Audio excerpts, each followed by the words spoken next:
네, 말씀 함께 나누겠습니다. 오늘 순전한 기독교 벌써 9번째입니다. 오늘은 사랑과 소망이라는 주제로 다시 덕목에 대해서 좀 나누려고 하고요. 네, 앞에 했던 이제 복습 잠깐 하겠습니다. 네, 그리스도인의 특징은 자신의 선한 행동은 모두 자기 안에 있는 그리스도의 생명에서 나온다고 생각한다고 했어요. 실제로 우리가 많이 안 그러잖아요, 그렇죠? 나의 모든 행동이 내 안에 있는 그리스도로부터 나온다라는 생각을 늘 그 인식을 우리가 하면 좋겠습니다.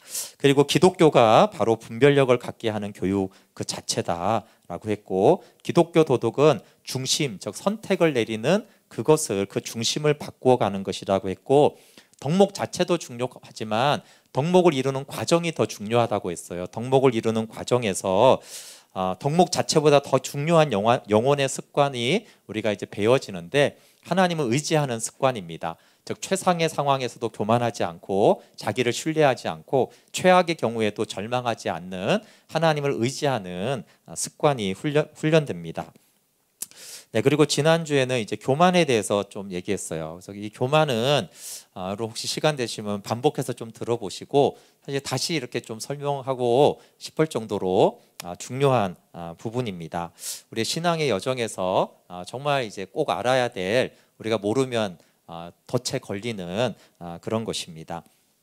그래서 가장 큰 죄, 교만에 대해서 나눴고요. 우리 믿음의 스승들은 다 이 교만을 가장 핵심적인 가장 궁극적인 악이라고 불렀어요. 그래서 이 악이 얼마나 이제 큰지를 설명하기 위해서 이게 너무나 심각하다 그래도 우리가 그렇게 못 느끼니까 성적 부정이나 분노나 탐욕이나 술 취함 같은 이런 것들은 이 교만에 비하면 세 발의 피에 불과하다라고 말했어요. 그러니까 그만큼 이 교만이 심각한 것이다. 이것이 핵심적인 악이라고 말을 했습니다. 우리가 그리고 교만을 테스트할 수 있는 방법은 교만한 사람을 만났을 때 내가 얼마나 싫어하는지를 보면 그 싫어하는 만큼 교만한 거죠. 정말 교만한 사람을 만났는데도 내가 싫은 마음이 안 들면은 내가 이제 많이 겸손해져 있는 것입니다. 그리고 각 사람의 교만은 다른 이들의 교만과 경쟁 관계에 있고, 교만은 비교한다고 그랬어요, 그렇죠? 그리고 교만한 사람은 나보다 뛰어나신 하나님을 내리깔기 늘 보기 때문에 알 수가 없다라고 했습니다. 네, 그리고 아주 중요한 내용 중에 하나가, 내가 신앙생활을 한다는 사실 때문에 스스로 선한 사람으로 느껴질 때는, 특히 자기가 다른 사람보다 낮게 느낄 때는 확실히 하나님이 아니라 악마를 따르고 있는 것이다. 네, 굉장히 우리가 염두에 둬야 될 일입니다. 우리가 은혜를 받을 때 이런 느낌이 가질 때가 많거든요. 내가 이제 선해진 것 같아, 내가 누구보다는 좀 낫지라고 생각할 그때가 사실은 그 전에 은혜 받은 거고, 그 생각을 할 때는 이미 악마가 개입을 해서 교만으로 악마를 따르고 있는 것이죠. 그래서 하나님 앞에 있다라는 것은 내가 나 자신에 대해서 완전히 있는 것, 자의식이 사라지는 것이고, 그 다음에는 나는 하찮고 하나님 앞에 더러운 존재입니다 라고 할 때가 우리가 하나님 앞에 있는 것이죠. 네, 그래서 교만은 순전히 영적인 악이라고 해서 다른 악에 비해서 훨씬 교만하고 교묘하고 치명적입니다. 그래서 악마는 우리 안에 교만이라는 독재 정권만 세울 수 있다면, 그래 순결, 절제, 용기 이런 것들은 다 가져라고 할 만큼 교만 하나만 우리 마음에 심어 놓을 수 있다면 얼마든지 그렇게 할 것입니다. 왜냐하면 교만은 영적인 암이기 때문에 암을 걸리겠다는데 뭐 기침 정도는 낫게 해줘도 되는 것이죠. 그래서 교만은 자족하는 마음, 사랑은 물론이고 상식까지도 갉아먹는다고 했어요. 그런데 이제 칭찬이 나쁜 게 아니라고 그랬어요, 그렇죠? 칭찬을 듣는 것은 굉장히 잘한 것이고 좋은 것인데, 문제는 칭찬을 듣고 나서 내가 이런 훌륭한 일을 하다니 나도 참 굉장해라는 자기를 스스로 칭찬하기 시작할 때 문제가 생기고 교만이 시작된다고 그랬어요. 그래서 겸손한 자는 아마 진지한 관심을 가지고 우리의 말을 들어주고 쾌활하고 지적인 사람일 것이다 라고 했습니다. 네, 오늘은 사랑에 대해서 나누는데 그 앞에 분별력과 절제와 용기에 대해서 이렇게 좀 나누었어요. 그리고 이제 이것이 일반적인 이제 세상에서도 알 수 있는 덕목인데, 그리고 이제 이 교만의 이제 분수령을 좀 다루고 다시 이제 신학적인 덕목인 믿음, 소망, 사랑을 좀 다룰 겁니다.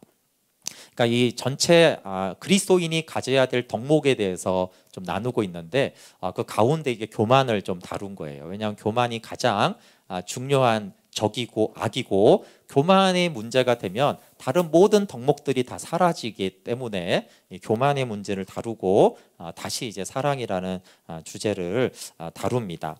우선 기독교의 사랑은 감정이 아닙니다. 우리는 대부분 사랑 그러면 이제 감정을 대부분의 생각을 하는데 사랑은 감정의 상태가 아니라 의지적인 상태입니다. 그래서 기독교의 사랑은 의지적인 상태예요. 그래서 그것은 이전에도 원수를 사랑하라 뭐 이런 말을 많이 말했는데 하나님이 내 자신을 사랑한 것처럼 내 몸을 사랑하듯이 이웃을 사랑하라고 했잖아요. 그래서 우리가 나를 사랑한다라는 그 키에 이제 사랑이 무엇인지도 알 수 있어요. 물론 내가 나를 사랑하는 사람도 있어요. 근데 내가 나를 감정적으로 싫어하는 사람도 많아요. 근데 감정적으로 내가 나를 싫어하는 사람도 다 내가 나를 사랑해요. 의지적으로는 나를 사랑한다고요. 모든 인간이 의지적으로는 나를 사랑해요. 근데 감정적으로는 나를 사랑하는 사람도 있고 감정적으로 나를 되게 싫어하는 사람도 있거든요.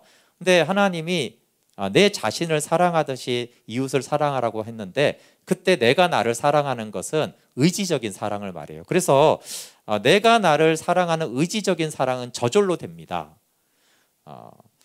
그렇지만 이제 남을 의지적으로 사랑하는 것은 의지를 배워야 하는 것이죠. 그래서 용서가 꼭 남을 좋아한다라는 뜻은 아니라고 그랬어요. 그렇죠? 그래서 자기를 사랑한다라는 것도 내가 잘 되기를 원하는 거라고 했어요. 그래서 아까 말한 대로 혹시 내가 내 성격이 매우 내가 싫어하는 사람일지라도 나는 내가 잘 되기를 원해요. 그러니까 잘 되기를 원하는 그것이 사랑하기 원하는 것이고 잘 되기를 원한다라고 했을 때 그것은 감정을 말하는 게 아니라 우리의 의지, 그러니까 마인드죠. 의지적인 생각으로 나는 내가 잘 되기를 원해요. 그래서 어떤 음식을 좋아하거나 싫어한다고 해서 죄는 아니잖아요. 그렇죠? 덕도 근데 아니에요. 어떤 음식을 좋아한다고 잘 먹는다고 해서 마찬가지로 자연스럽게 누군가를 좋아하는 마음 역시 죄도 아니고 덕도 아님을 아는 것이 중요합니다. 왜 이게 중요해요? 자연스럽게 누군가를 좋아하는 거를 성경이 말하는 사랑하라는 계명으로 알고 있으면 안 된다는 거예요. 그리고 또 자연스럽게 누가 싫어요. 그것도 또 죄라고 인식하면 안 된다는 거예요. 그냥 음식을 우리가 어떤 음식 좋아할 수 있고 싫어할 수 있듯이 자연스럽게 어떤 사람이 싫어지고 어떤 사람이 좋아하게 되는 것은 죄도 아니고 덕도 아닌 그냥 감정 그 자체라는 거예요. 그래서 감정으로 우리가 이제 사랑을 얘기하면 그렇게 되는 거죠. 자연스럽게 사랑하게 됐는데 마치 하나님의 사랑을 실천한다고 오해할 수 있고 나도 모르게 그냥 그 사람이 싫은데 내가 죄를 짓고 있나라고 여기는 것은 자꾸 감정을 사랑으로 생각하기 때문입니다. 특정한 사람을 좋아하는 마음 때문에 그 외의 사람들을 사랑 없이 대하거나 부당하게 대하지 않도록 아주 예민하게 주의할 필요가 있습니다. 그러니까 이제 사랑이라는 주제를 다룰 때 그것은 특정한 사람을 좋아하는 게 아니라는 거예요. 근데 우리는 특정한 사람을 좋아하는 걸 가지고 난 사랑하고 있지. 근데 오히려 그것 때문에 다른 사람을 무시하거나 부당하게 대우하는 경우에 그것은 이제 주의해야 됩니다.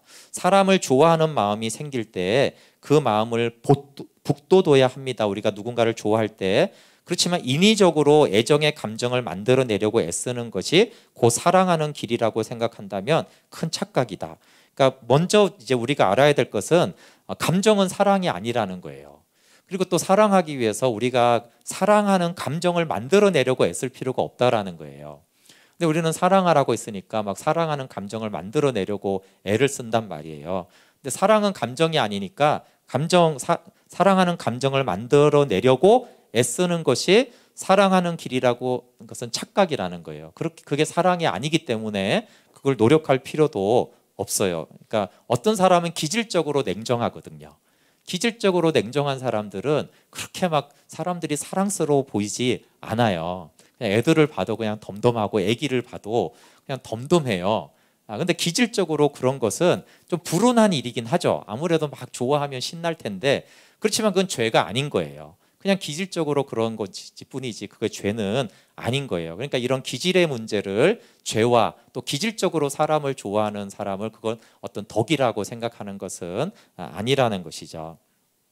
네, 그러면 이제 우리 모두에게 주어진 사랑의 법칙, 그러니까 어떻게 하면 사랑의 길을 갈 수 있는가라고 했을 때 자신이 이웃을 사랑하나 사랑하지 않나 고민하느라 시간을 낭비하지 말라는 것입니다. 그럼 어떻게 해야 되냐면 그냥 그를 사랑한다 치고 행동하는 것이에요. 그러면 이제 놀라운 비밀 하나를 발견하는데, 그래서 어떤 사람을 사랑한다 치고 행동을 하면 얼마 지나지 않아서 진짜로 그를 사랑하게 된다는 비밀을 발견하게 됩니다. 그래서 가만히 앉아서 사랑하는 감정을 이끌어내려고 아무리 해도 그것은 사랑도 아니고 쓸모없는 것이고, 오히려 내가 그를 사랑한다면 나는 어떻게 할까? 사랑하지 않는데 생각하는 거예요. 만약에 내가 그를 사랑한다면 나는 어떻게 행동을 할까? 이렇게 하고 그러면 이렇게 하겠지라고 그냥 실천을 이제 하다가 보면은 오히려 더 사랑하게 좋아하게 된다라는 것이에요. 그래서 뭐 목회자나 어떤 셀장이나 교사나 사실 그런 걸 맡으면 이렇게 사랑한다 치고 행동할 때가 있어요. 그때는 좀 이게 가식적이지 않은가라고 할 때가 있지만, 사실은 사랑한다 치고 사랑하기 하면은 실제로 이제 점점 사랑하게 되고 그 사람이 좋아지게 되어집니다. 반대로 그 사람이 싫다고 해서 상처를 주면 점점 더 그가 싫어집니다. 그러니까 사랑의 법칙은 인위적으로 감정을 만들어내는 게 아니고 행동하는 거라는 거예요. 그를 사랑한다 치고 행동하는 것이 오히려 사랑의 길을 사랑하는 길을 가고 있는 법칙이라는 거예요. 근데 이제 예외가 있다는 예외. 사랑하는 것처럼 행동해도 안 되는 예외가 있는데, 그래서 하나님을 기쁘게 하며 사랑의 법을 따르기 위해 잘 대해주는 것이 아니라 자기가 얼마나 너그러이 잘 용서해주는 사람인지를 과시하거나 상대방이 나에게 감사를 표하기를 바라는 마음 때문에 잘 대해주는 경우에는 실망하게 될 것이다. 왜 그래요? 사람들은 어떤 것이 과시이고 선심인지 금방 알아요.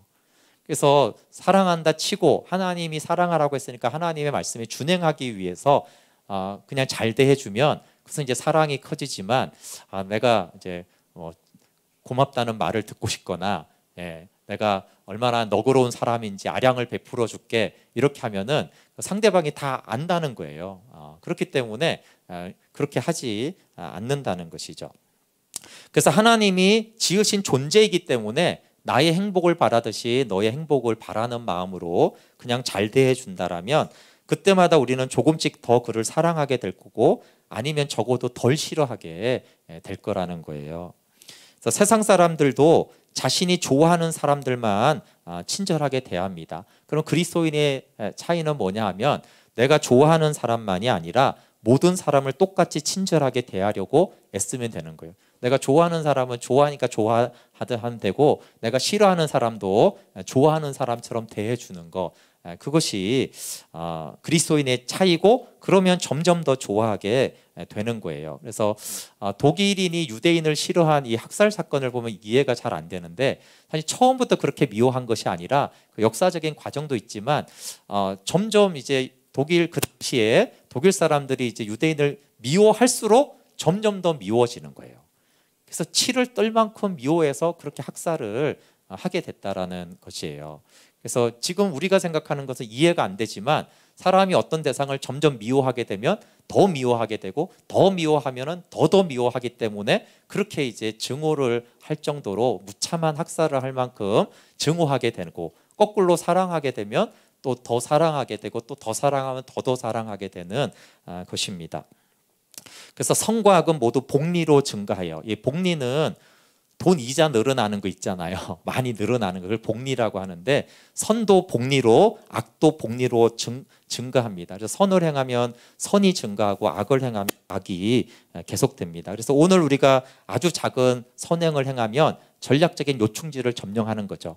그래서 그 작은 선행 때문에 승리하는 건 아니지만 그 오늘의 작은 선행 때문에 몇 달 뒤에는 꿈도 꾸지 못할 승리를 얻게 되고, 마찬가지로 오늘 사소한 정욕과 화를 내고 내가 미워하게 되어지면 그 작은 거는 별거 아니지만 시간이 지나면 우리는 중요한 것을 내주게 됩니다.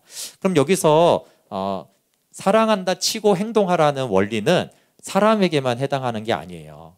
그게 하나님을 사랑하는 것도 하나님을 사랑한다 치고 행동하면 되는 거예요. 아니 하나님을 당연히 사랑해야지 그럴 텐데 그 말이 아니라 우리 마음속에서 하나님을 사랑하는 감정이 안 일어날 때가 있어요. 모든 사람들이 항상 경건한 마음으로 하나님을 열정적으로 사랑하는 감정이 일어나지 않아요. 감정은 있다가도 없어지는 것이기 때문에 뭐 어떨 때는 사랑하고 또 어떤 시즌에는 하나님을 사랑하는 감정이 안 일어날 때가 있어요. 그때 하나님을 사랑하십시오 그러면 굉장히 이제 난감하단 말이에요. 아니, 나한테 그런 마음이 예전에 있었지만 지금은 없는데 어떻게 사랑하나요? 라고 이제 어렵다라고 할 수 있다라는 거예요. 그런데 그때도 똑같은 거예요. 사람들이 사랑하라고 하니까 가만히 앉아가지고 하나님을 사랑하는 감정이 만들려고 막 애쓴다라는 거예요. 근데 그렇게 애쓰지 말고 하나님을 사랑한다 치고 행동하라는 거예요. 그러니까 내가 정말 하나님을 사랑한다면, 아니면 옛날에 하나님을 정말 사랑할 때 내가 어떻게 했지? 라고 하는 그 행동을 하라는 거예요. 하나님을 내가 정말 사랑한다면 기도를 하겠지.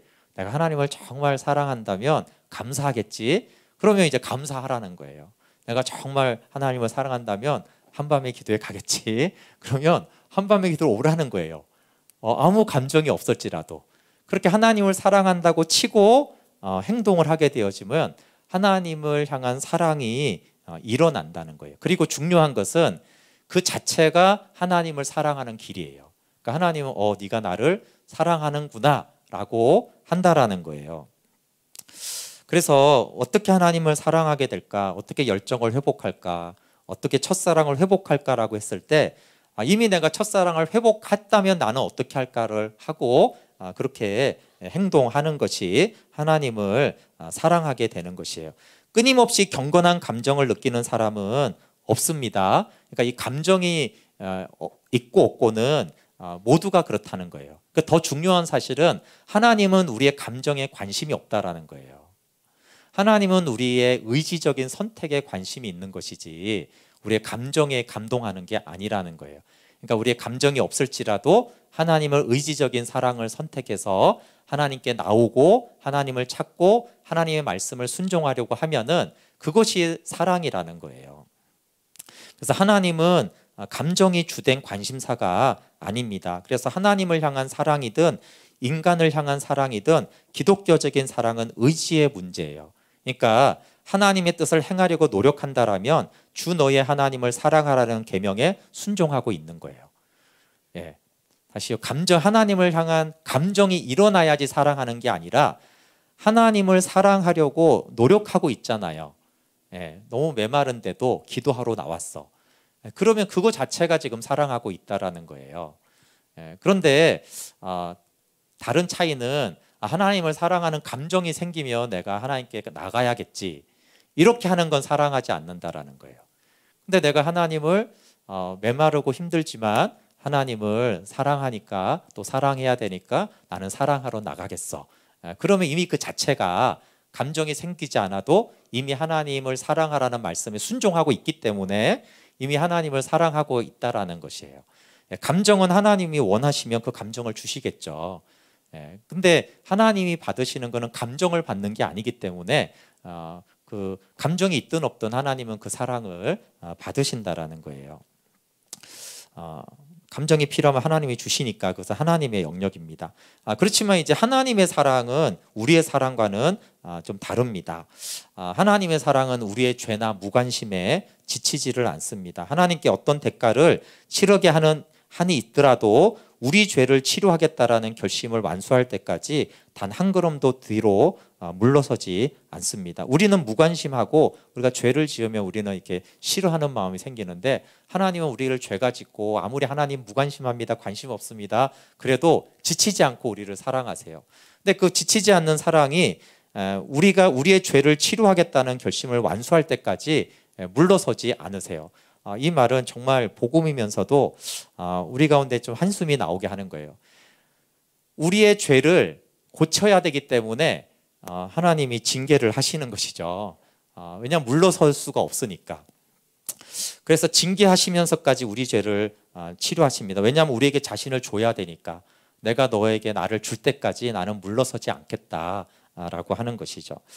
이것이 우리에게 한숨이기도 하지만 영광을 보게 될 소망이기도 해요. 하나님 결코 물러서지 않는구나. 그럼 나를 향한 그 약속을 이루겠구나. 근데 우리에게 예수님이 하신 기도가 요한복음 17장 20절에서 24절인데 대표적으로 과연 정말 이 말씀이 이루어질까? 라고 우리가 생각할 수 있지만 이 말씀을 이루시죠. 왜냐하면 하나님이 물러서지 않기 때문에 그래요.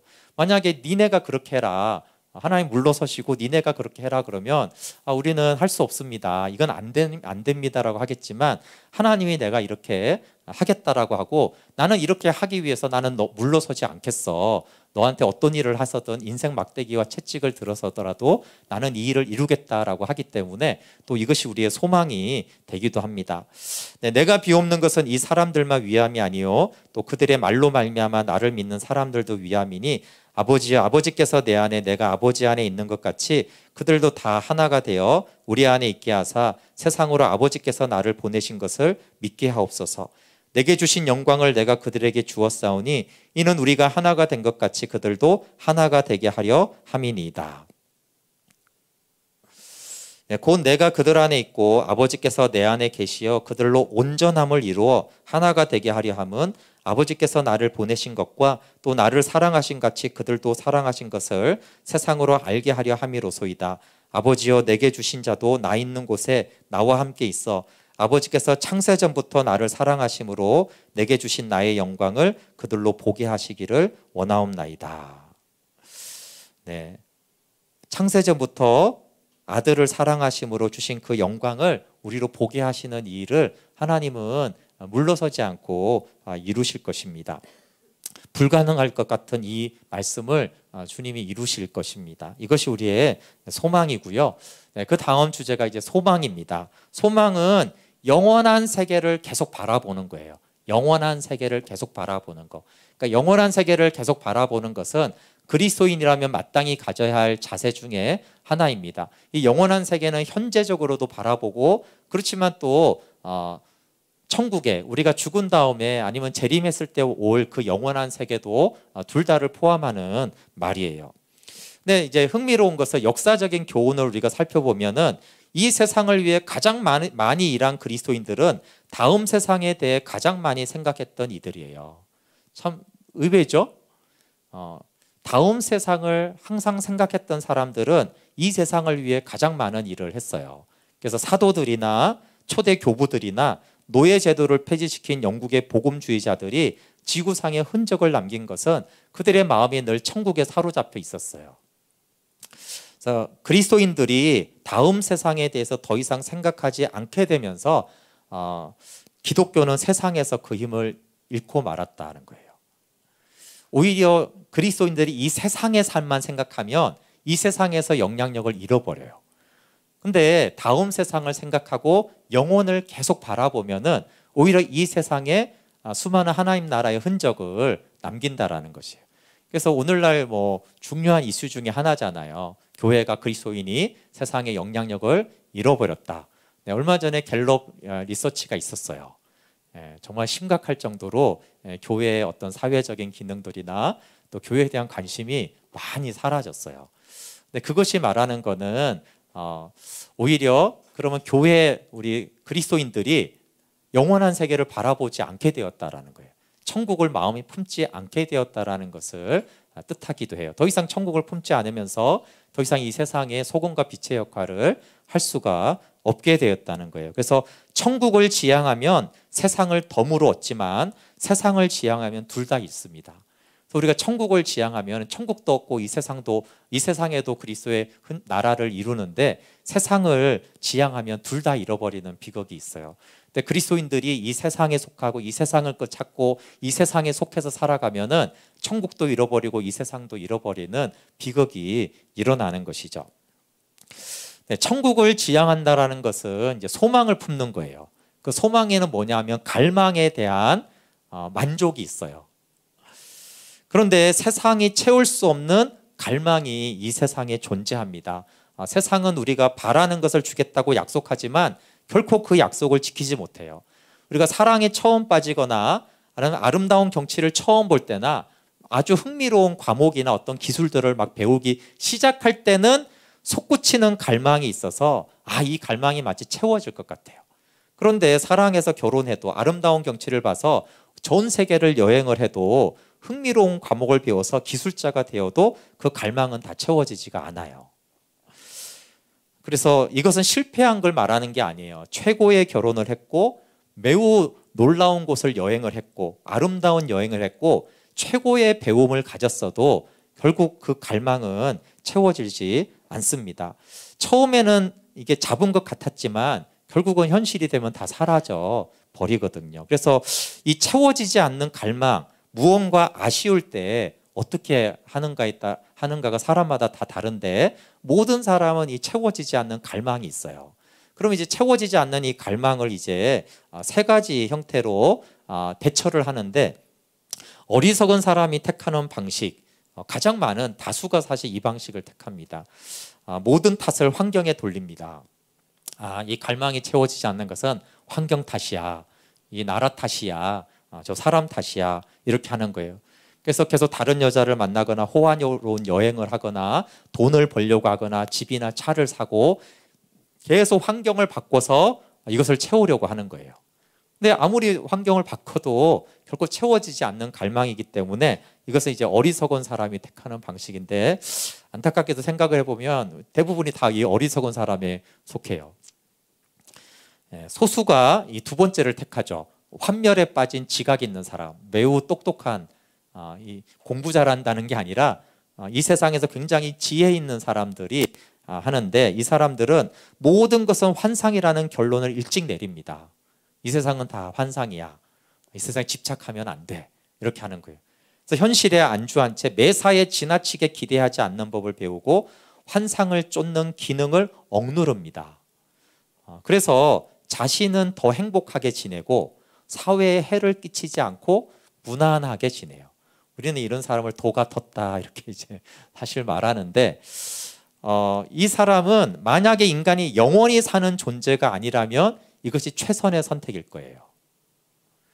근데 영원히 있다라면 어떻게 되냐 했을 때 이 사람은 환멸에 빠진 지각 있는 사람일 뿐이라는 거예요. 그러니까 무한한 행복이라는 것이 정말 있는데 이 사람은 미리 그걸 포기해버린 사람이에요. 그러니까 영원을 사는, 근데 인간은 영원을 사는 존재거든요. 죽음 이후의 삶이 있으니까 영원을 사는 존재인데 왜 갈망은 채워지지 않아? 이렇게 이제 결론을 내린 거예요. 근데 갈망은 채워진다라는 거예요. 언제요? 죽은 후에 채워져요. 갈망은. 근데 죽고 나 보니까 이게 원래 갈망이 채워지는 갈망이었네? 라고 하면 사실은 이 세상에 집착을 버린 사람들은 또 그 평생을 잘못 산 거예요. 채워지는 갈망이 있는데 채워지는 갈망이 평생 없다라고 믿고 살았으니까 헛살한 것이 되는 거예요.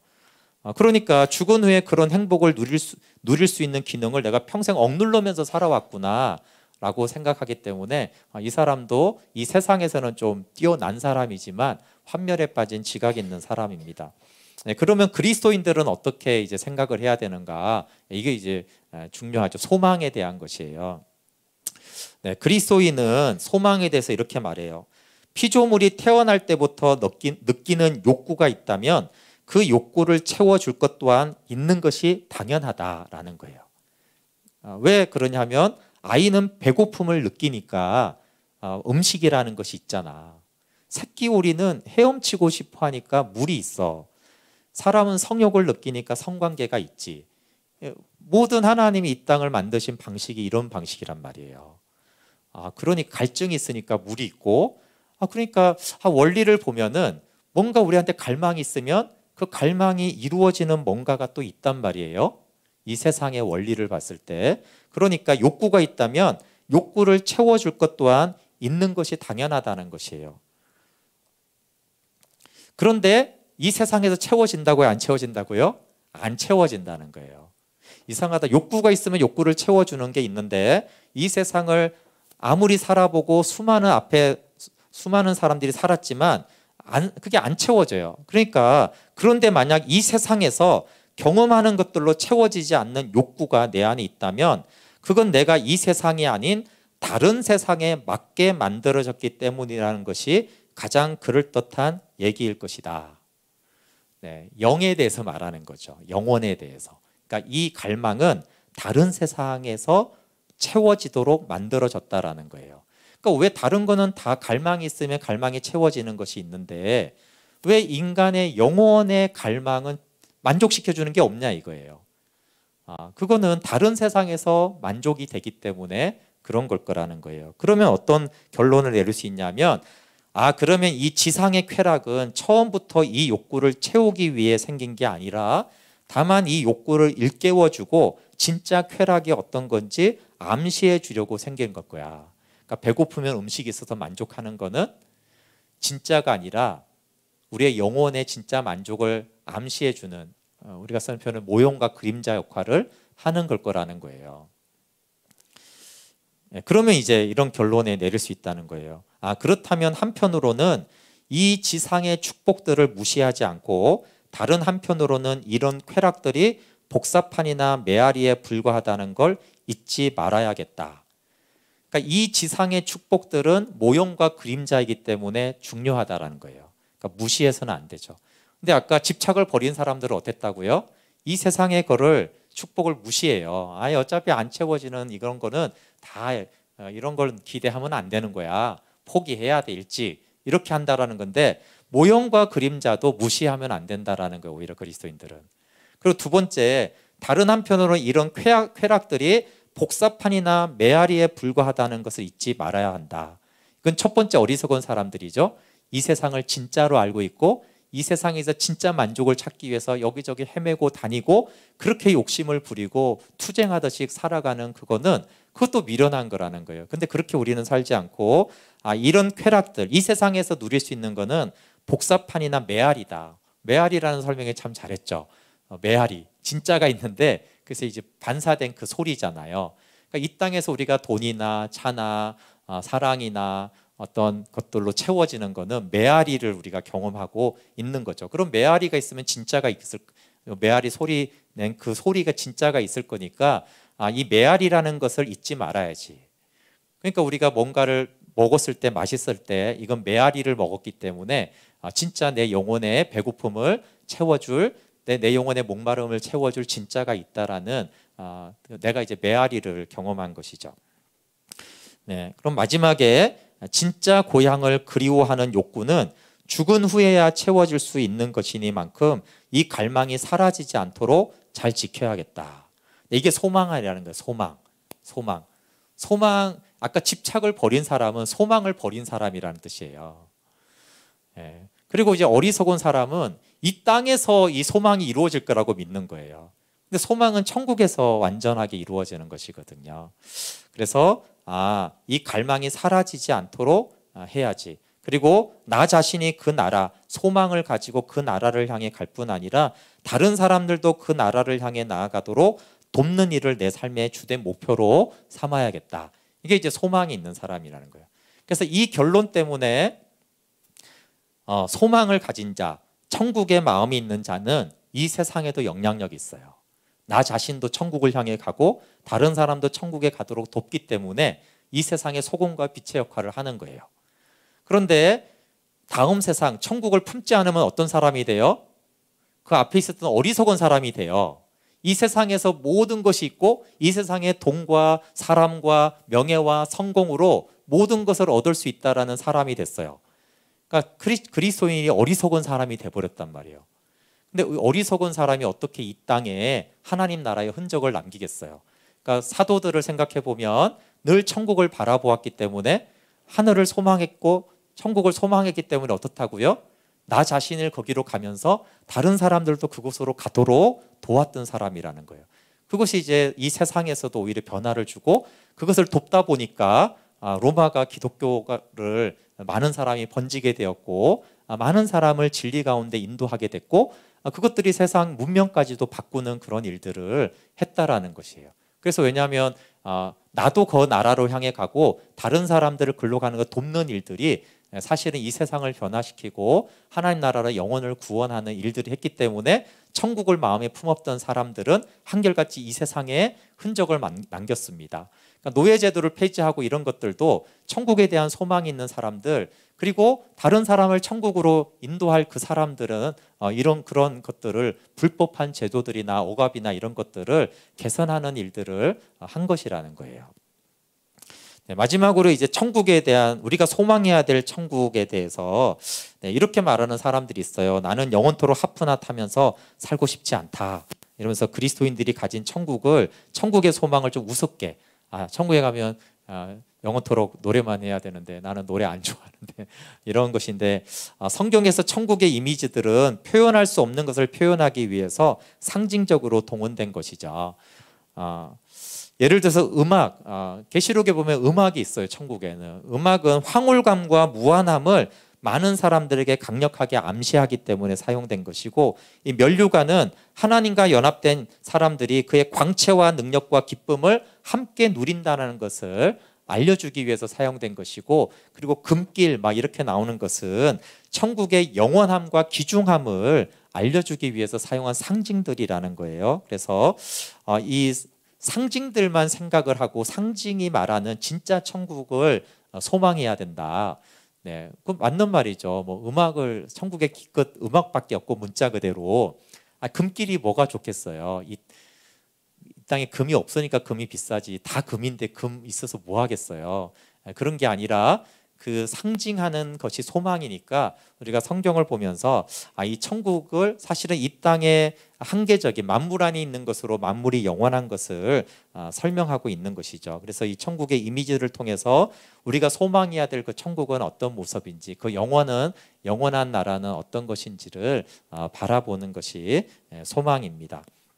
네, 오늘 사랑과 소망에 대해서 나누었는데요. 사랑은 의지고 그 사랑을 실천하는 것은 사랑한다고 치고 행동하는 것이라고 했고, 소망은 영원한 세계를 바라보는 것이다 라고 했어요. 우리가 이 세상에 속해서 어리석은 사람이나 환멸에 빠진 지각 있는 사람이 아니라 정말 성경적인 소망을 가지고 또 하나님의 사랑, 내가 잘 되기를 바라는 마음으로 다른 사람들도 잘 되기를 바라는 그 마음을 가지고 우리가 순종하면 좋겠습니다.